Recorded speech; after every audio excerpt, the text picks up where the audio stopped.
Aliran yang pertama, dia kira nak bagi jadi talak. Bila kita rujuk, tanya pendapat dia. Hang talak dah, bini dah, pakai talak dah. Apa pun dia nak kira jatuh talak. Sedangkan agama tu usaha bagi tak jatuh. Pantang tanya dia saja. Saya tadi terlintaslah hati. Jatuh talak.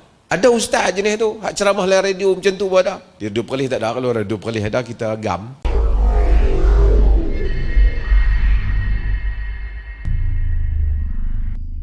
Sebelum saya jawab soalan Ustaz Qarni ni, saya nak bagi gambaran dulu tuan-tuan. Takkan tiba-tiba terus cerita nak bagi talak ni. Macam yang Ustaz Qarni sebut tadilah, pasal isu talak ni sebahagiannya orang tak faham. Islam, talak ni apa? Mula-mula talak ni apa? Talak ialah bahasa Arab. Kita ada suratul talak dalam Quran. Kan? Bahkan Allah sebutkan Nabi, ya ayyuhan nabi idza talaqtumun nisa fatalliquhunna li'iddatihinna wa ahsul iddah. Kan? Jadi talak ni maksudnya apa? Hallu qaidun nikah bil lafdh talaq atau nahwihi, kata para ulama. Kita rongkai buang pernikahan itu dengan lafaz talak ataupun seumpamanya. Menikah ni Allah Ta'ala, kita menikah perempuan tu jadi isteri kita, kita jadi suami dia, dihalalkan hubungan lelaki dan perempuan dengan nama Allah Azza wa Jalla, dengan lafaz saja. Kalau tak shake hand pun tak perlu shake hand. Aku nikahkan kau dengan anak aku terima nikahnya, sah. Ada saksi, kan? Cukup 2 orang saksi, sah. Jadi oleh kerana kita kahwin itu dengan apa? Dengan lafaz. Cerai juga dengan lafaz. Di dalam agama, sebahagian agama macam Kristian, cerai tak boleh. Dia haramkan cerai. Keizinan untuk bercerai yang berlaku dalam masyarakat barat sekarang ni ialah merupakan seolah-olah pengisytiharan terbuka menentang ajaran Injil ataupun Bible lah, bukan Injil Isa tu, Bible yang ada kat mereka tu. Tak boleh cerai, mereka menikah selama-lamanya. Tapi Islam bila datang, Islam mengetahui Allah pencipta. Allah is the creator of human being. Allah adalah pencipta kita. Jadi Allah Ta'ala tahu masalah kita. Kadang-kadang bukan mesti serasi, kadang-kadang ada masalah. Maka dia benarkan perceraian. Tapi perceraian yang dibenarkan itu asalnya mahzur, dilarang, melainkan jika ada keperluan. Tak boleh orang saja-saja menikah 2 hari cerai, menikah 2 hari cerai. Sebab itu ada hadis yang nanti kita akan baca bagaimana Nabi SAW kata, ayyuma mra'atin sa'alat zawjahat talaq falaysa fima ba's fa haramun 'alaiha al-jannah. Siapa mana-mana perempuan minta talak pada suami dia dalam benda yang tak ada apa masalah pun, kok kata dia tak suka, tak boleh reaksi, suami dia kaki baran ke, dia menikah dia paksa, tak ada. Saja dia syok-syok, try sana, try sini, fa haramun 'alaihi al-jannah. Haram ke atasnya surga. Dia diriwayatkan oleh Ibnu Majah. Jadi tak dilarang talak melainkan keperluan. Ada keperluan boleh. Pun jumhur majoriti ulama memakruhkannya talak ini. Okey. Sebelum nak masuk tajuk ni, saya tak mau sekali terus talak ni. Sekali kalau ada potong ni, dia kena potong ikut susunan saya ni. Kalau tidak nanti dia keliru. Saya nak clearkan yang ni dulu. Nak membolehkan oleh kerana kita dah menikah, lepas tu nak pergi talak. Agama ni, ini yang kata hikmah ni agama. Dia buat semua ikatan, kalau boleh talak, kita tak sampai pada talak lah. Apa benda dia buat? Langkah-langkah dia. Pertama, agama suruh pilih perempuan yang sesuai dengan kita. Sesuai tu apa? Dia suruh kita utamakan apa? Agama. tunkahul mar'atu li arba' dalam hadis Muslim, li maliha wa li hasabiha wa li jamaliha wa li diniha faghfar bidzati din taribat yadak.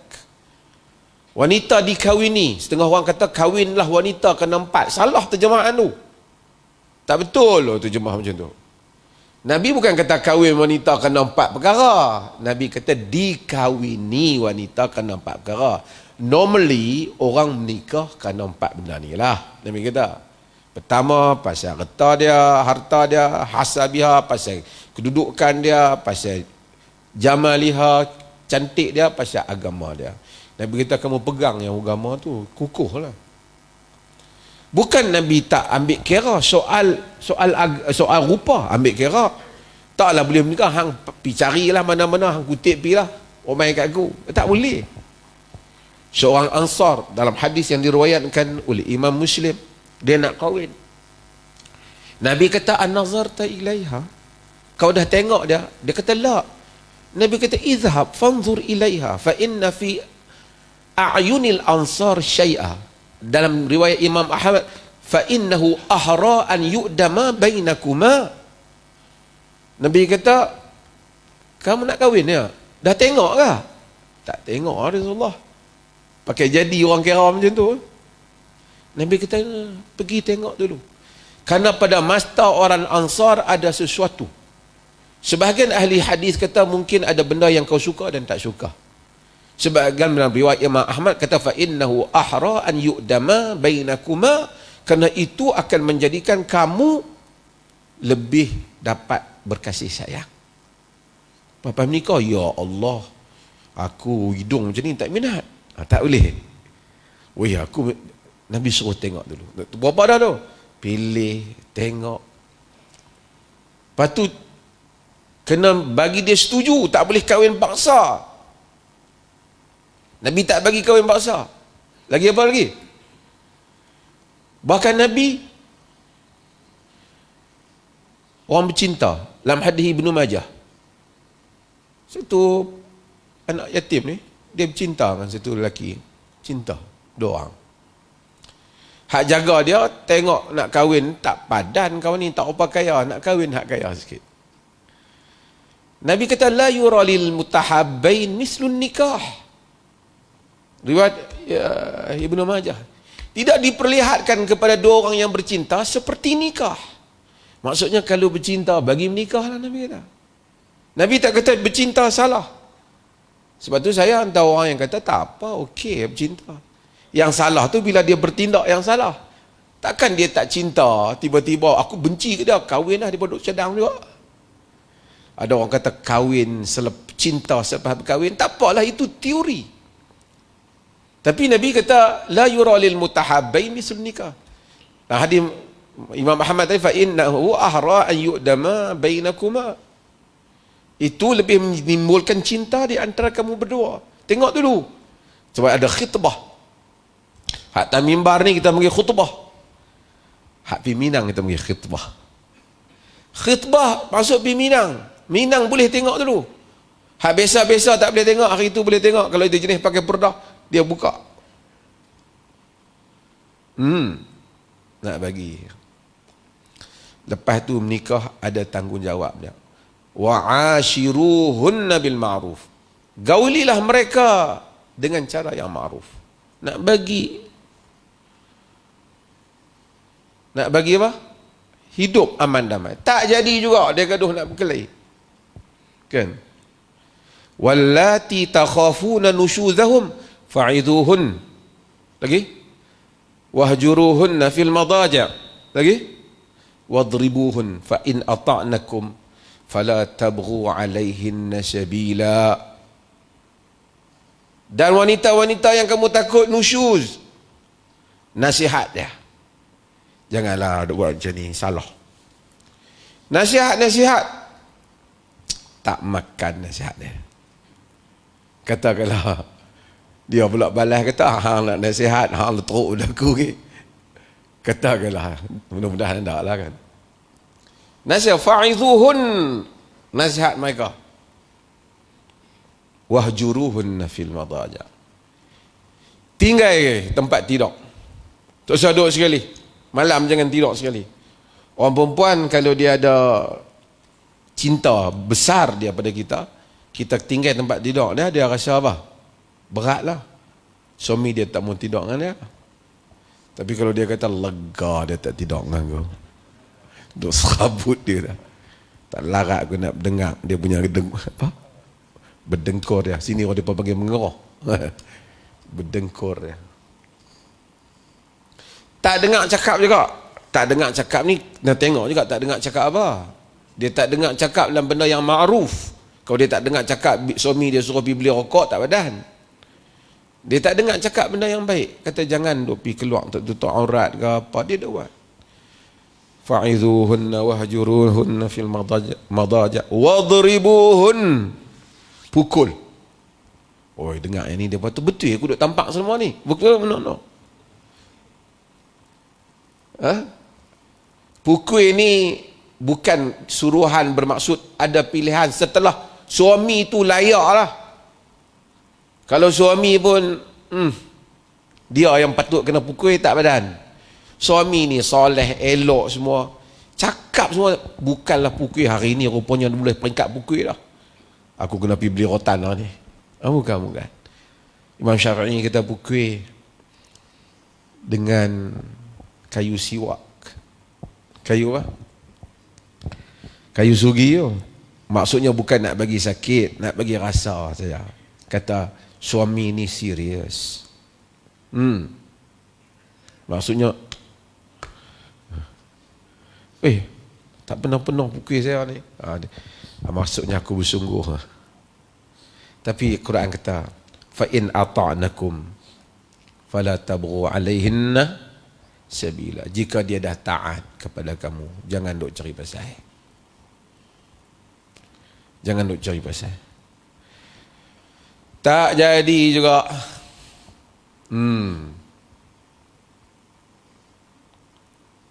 Apa Tuhan suruh tak jadi? Had tu yang kita pergi mahkamah. Had dia kata pergi cari hakam tu. Fab'asu hakaman min ahlihi wa hakaman min ahliha. Jadi hakam daripada keluarga belah pihak lelaki, hakam belah pihak perempuan. Mak bapak masuk mai campur. Bab menakan. Apa cerita anak-anak kita ni? Kan? Wa in aradu islaha yuwaffiqillahu bainahuma. Kalau mereka ni Allah damaikan mereka. Tapi yang pentingnya apa? Banyak langkah dah tak boleh jadi dah. Barulah mari ke talak. Maksudnya bukan terus talak tu pun ada masa dia. Kukut hari ni geram rela talak. Kena talak yang sunni. Talak ada dua, talak sunnah dengan talak bid'ah. Talak bid'ah tu haram. Bukan bid'ah ibadat je haram. Talak ada bid'ah. Dia panggil talak bid'i. Talak yang bid'ah. Talak yang sunni apa? Talak masa isteri suci tanpa disetubuhi. Talak masa tu. Tu sunni. Kalau masa isteri haid atau isteri suci tapi dah bersetubuh dengan dia, bid'i. Bid'ah. Haram. Cuma ulama bincang jatuh ke tak jatuh. Sagi kalau ada soalan kita ni. Haram. Lepas pada tu, lepas talak, ada pula bagi peluang lagi. At-talaqu marratan. Talak dua kali. Fa imsakum bima'ruf atau tasrihun bi ihsan. Talak ni dua kali peluang patah balik. Lepas talak sekali boleh patah balik. Duduk seorang-seorang 3 hari. Nyesai aku pergi talak dia. Dia pun hantar masih kat kita. Kita pun duk tengok dia lintas. Kata aku patah balik, aku rojok. Boleh balik. Lepas tu main berkelahi pula dah. Talak lagi sekali. Boleh lagi. Berapa kali yang dah tak boleh? 3 kali baru tak boleh. Saya nak cerita apa? Saya nak cerita bahawasanya bagaimana agama nak avoid daripada berlakunya talak. Melainkan sudah tidak ada pilihan. Jangan kita fikir Islam sagi pasal agama, sebahagian agama dia akan kata Islam ni dia bagi menikah, dia juga yang punca orang talak. Hak duk berlaku talak ni dia tak ikut proses yang telah Islam dah ajak. Tapi talak dia sah. Baru saya nak balik pada soalan Ustaz Qarni. Satu orang kata kat bini dia, aku talak hang 3 sekaligus. Berapa talak tu jatuh? Tu soalan dia. Pasal kata negeri Perlis lain sikit. Kan? Ramai orang juga. Ramai orang kat Malaysia ni. Dia talak 3 sekali bini dia. Yang talak 1000 baru dah. Gram. Dia kata kan. Sagi kita nak bincang lah. Sagi kalau ada masa saya pun nak sentuh. Kalau talak masa gram ni macam mana. Okey. Lepas dia talak, dia penin. Dia pun tak boleh pergi Perlis tak? Okey. Jumhur para ulama, majoriti para ulama, kita di negeri Perlis ni, macam pengurusi sebut tadi, kita bukan tidak bermazhab, kita bermazhab. Tetapi kita tak mengikat hanya satu mazhab sahaja. Di dalam fatwa,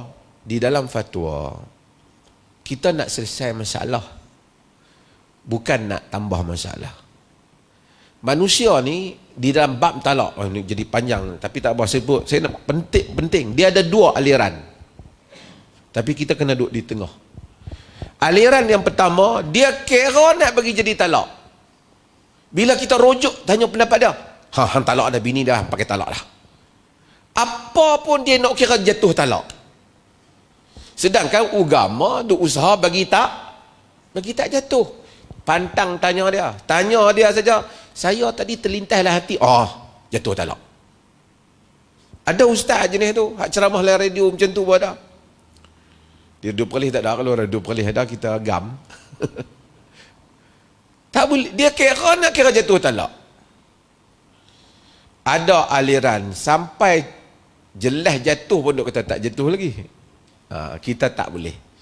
Kita nak tengok antara maslahah, kesederhanaan di dalam hal ini. Okey, memang majoriti para ulama kata talak 3. Bila orang talak, aku talak hang 3 sekaligus. Semua ulama sepakat ijma' jatuh talak. Cuma mereka berbeza pendapat, jatuh tu 3 ke jatuh tu 1, yang tu. Talak tu jatuh, sepakat. Tak ada beza pendapat. Tapi nak kira 3 ke nak kira 1. Talak pada zaman Nabi, pada zaman Abu Bakar dan 2 tahun awal pada zaman Omar, orang Islam talak ikut macam Quran kata. At-talaqu marratan fa imsakum bima'ruf aw tasrihum bi ihsan. Talak 2 kali. Yang ni 2 kali boleh rojok. Hak talak boleh rojok. Kamu imsak dengan cara yang ma'ruf, kalau nak lepas dengan cara yang elok. Ini yang Quran bagi arahan. Cumanya pada zaman Umar bin Khattab, Umar tengok orang dah mula main dengan talak ni. Lalu dia jatuhkan 3, jatuh 3. Sebahagian para ulama, seperti riwayat daripada Ibnu Abbas, dia orang talak 3, dia jatuhkan 1. Jadi para sahabat sendiri ada berbeza pendapat di dalam hal ni. Kita secara jujur, fakta ilmiah kita bagi tahu, memang majoriti kata talak 3, jatuh 3.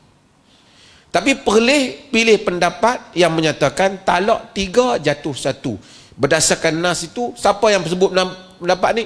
Di kalangan ulama salaf ada menyebut tadi.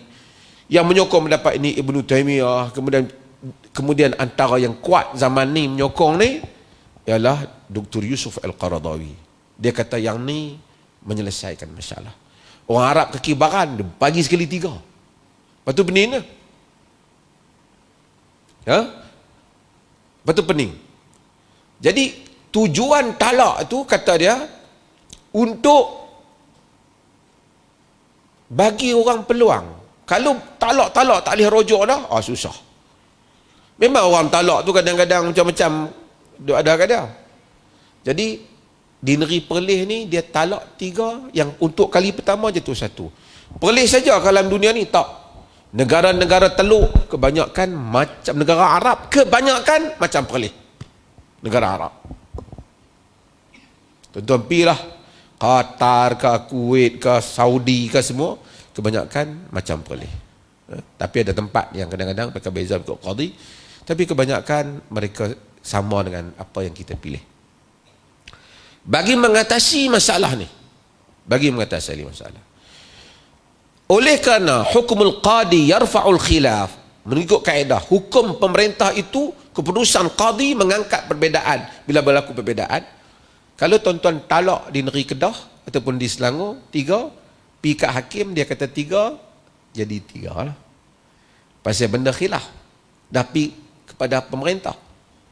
Tapi kalau mai ke rujuk ke mahkamah di Perlis ataupun ni di bahagian agama di Perlis, dia akan kata for the first time, untuk kali yang pertama kita kira apa?